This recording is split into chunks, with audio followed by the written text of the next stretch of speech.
The music swelled behind me like a held breath. Crystal glasses chimed. Laughter skimmed the surface of the room. Someone called my name from across the ballroom, bright and careless. I didn't answer. My phone vibrated in my palm, once, then again. A message preview bloomed on the lock screen. "I can't wait to see you tonight. Wear the black dress."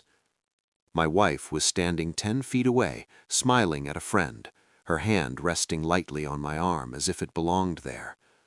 I felt the floor tilt, not dramatically, just enough to know something fundamental had shifted. I watched her laugh, the way her eyes narrowed when she meant it, the way her fingers tapped twice against my sleeve, our old signal for, "Are you okay?" I was perfectly still. Inside, something unlatched. I turned the phone face down and slid it into my pocket.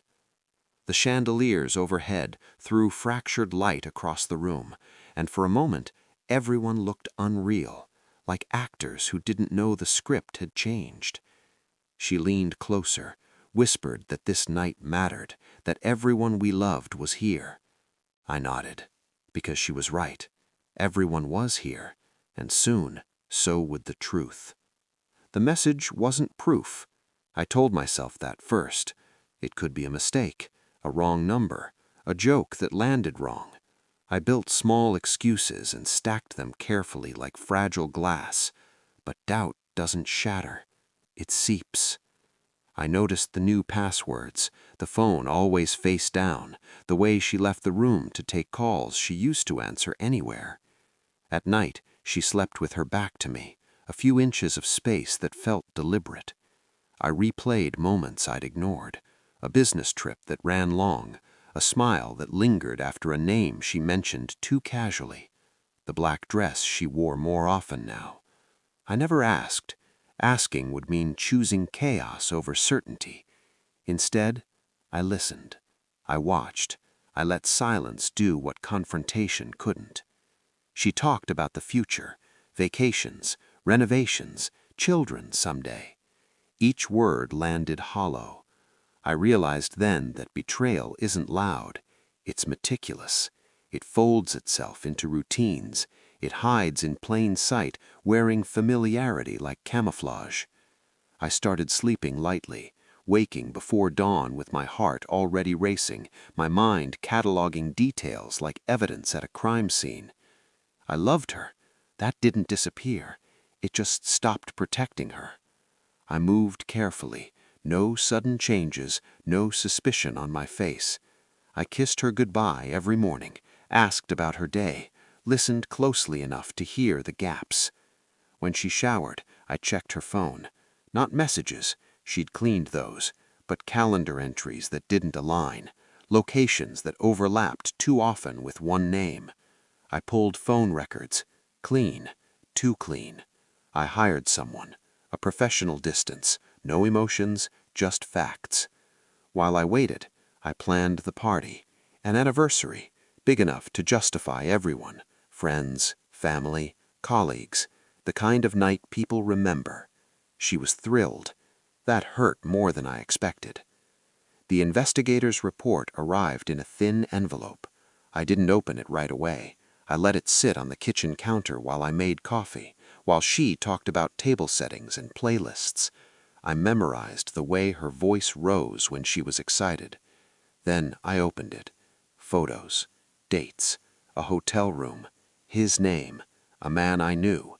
Of course I did. I felt nothing at first, just a quiet alignment, like pieces sliding into place. That night, she slept easily. I didn't touch her. I didn't need to anymore. I waited until the morning of the party.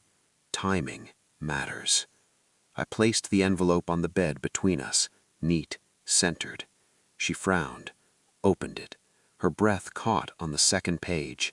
I watched her face collapse inward, as if gravity had finally remembered her. She said my name, once, soft. I asked one question. How long?